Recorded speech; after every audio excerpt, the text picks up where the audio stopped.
हाय friends, मैं Meena Pandey. Welcome back to my channel Sargeet vlog. आज मैं नींबू का अचार बनाने जा रही हूँ। तो मैंने 250 ग्राम नींबू ले लिया है। इस तरीके से ना ऊपर से और नीचे साइड से इसको ऐसे काट के निकाल दूंगी। साइड काट के निकालते इस नींबू में इस तरीके से काट दूंगी, ये देखिए। और इसको बीज से मैं फिर से काट दूंगी। काट के निकालेंगे ना तो इसमें बीज निकालने में इस तरीके से आसानी हो जाता है। तो मैंने काट लिया है। ये नींबू को मैंने बॉटल में भर लिया है। इसी में मैं हल्दी नमक डाल के नींबू को रखूँगी धूप में। तो इसमें मैं नींबू के अकॉर्डिंग हल्दी डालना है। मैंने 1/4 टीस्पून हल्दी डाला है। 1/4 टीस्पून में ब्लैक सॉल्ट डाल रही हूँ, काला नमक डाल। 1/4 टीस्पून सादा नमक भी डाल रही हूँ। ऐसे बंद करके इसको मैं 10 दिन के लिए धूप में रख देती हूँ। बीच बीच में ऐसे चला दिया करूँगी। तो ये जो नींबू है ना, नींबू हमारा पानी छोड़ देगा। क्योंकि जो ये नींबू का अचार बनाऊंगी ना, तो मैं उसमें तेल का यूज़ नहीं करूँगी। बिना तेल का ही ये नींबू का अचार बन के तैयार होगा। 1/2 टीस्पून मैंने इसमें मेथी दाना लिया है। 1/2 टीस्पून जीरा लूँगी। 1/2 टीस्पून अजवाइन लिया है। 5 पीस मैंने लौंग लिया है। 8-10 दाने ब्लैक पेपर लिया है। काली मिर्च 2 मैंने काली वाली इलायची लिया है। 4-5 पीस मैंने लाल मिर्च लिया है। और 4-5 पीस ये काश्मीरी मिर्च है, इसको भी लिया है। आप चाहिए तो ये काश्मीरी मिर्च और लाल मिर्च अगर आपके पास पाउडर पहले से बना हो तो आप उसका यूज़ कर सकते हो। 250 ग्राम नींबू के लिए है। 250 ग्राम नींबू का मैं अचार बना रही हूँ। आप अपने क्वांटिटी के हिसाब से कम ज़्यादा कर सकते हो। ये लाल मिर्च जो है ना, इसका डंठल में तोड़ देती हूँ इस तरीके से। और जो ये बड़ी वाली इलायची है ना, इसको भी मैं ये देखिए दाने इसके निकाल देती हूँ और छिलका इसका निकाल के हटा देती हूँ। बड़ी वाली इलायची का जो दाना होता है ना, उसी में इसका फ्लेवर होता है। इसको गैस पे मैं थोड़ा सा रोस्ट कर लेती हूँ। इतना रोस्ट करूँगी कि ये थोड़ा सा गर्म हो जाए। इसका जो नमी होता है ना, वही नमी निकाल देना है।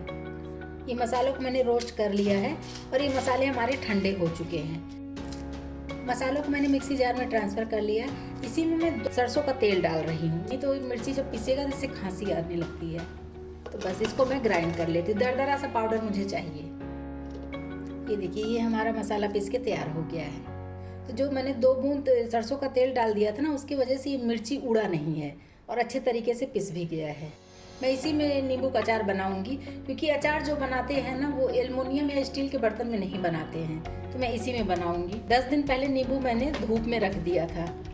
ये देखिए, 10 दिन पहले मैंने नींबू रख दिया था धूप में। देखिए, ये नींबू ने पानी इस तरीके से छोड़ दिया है। जो हल्दी नमक डाल के रखते हैं ना, तो उसकी वजह से ये पानी छोड़ देता है। और ये बहुत अच्छे तरीके से गल भी गया है। इस तरीके से दबा रही हूँ ना, ये देखिए, दिख रहा होगा आपको, या फिर मैं हाथ से उठा के दिखाती हूँ। ये एक नींबू ले लिया, ये देखिए। इस तरीके से इसके अंदर जो भी मटेरियल होता है ना, देखिए सब बाहर निकल रहा है। तो ये अच्छे तरीके से गल गया है। तो जो भी मैंने मसाले पीस लिए ना, ये मसाले इसी में डाल देती हूँ। और जो ये नींबू ने पानी छोड़ा, बस उसी में ये बन के तैयार होगा। देखिए, मसाले मैंने डाल दिए हैं। और ये जितना 250 ग्राम नींबू है ना, तो उसके हिसाब से ये मसाले भी हमारे बिल्कुल परफेक्ट हैं। अगर आपको ज़्यादा बनाना है तो आप क्वांटिटी डबल ट्रिपल कर सकते हो। जितना भी आपको बनाना है उस हिसाब से कर सकते हैं। ये नींबू हमारे एकदम से जैसे गल गया है ना, तो ये बस तुरंत इसको खाया जा सकता है। क्योंकि नींबू को गला के ही तो खाते हैं जो भी अचार हम बनाते हैं। तो नींबू हमारा पहले से गला हुआ है।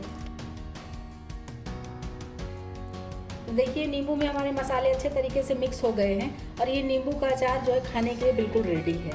तो आप चाहिए तो ऐसे खाइए, या फिर इसको 2 दिन आप और धूप में रख दीजिए। जो मसाले हैं वो थोड़ा सा धूप में, ये पानी जो नींबू पानी छोड़ता है ना, अभी ये और पानी छोड़ेगा हल्का सा। तो उसके हिसाब से वो मसाले अपना सेट कर लेगा। आप लोग बनाइए और इसको आप लंबे टाइम तक स्टोर भी कर सकते हैं। इस तरीके से आप लोग भी नींबू का अचार बनाइए। अगर आपको मेरी वीडियो पसंद आती है तो लाइक और कमेंट करना बिल्कुल भी मत भूलना फ्रेंड। लास्ट तक मेरी वीडियो देखने के लिए थैंक यू।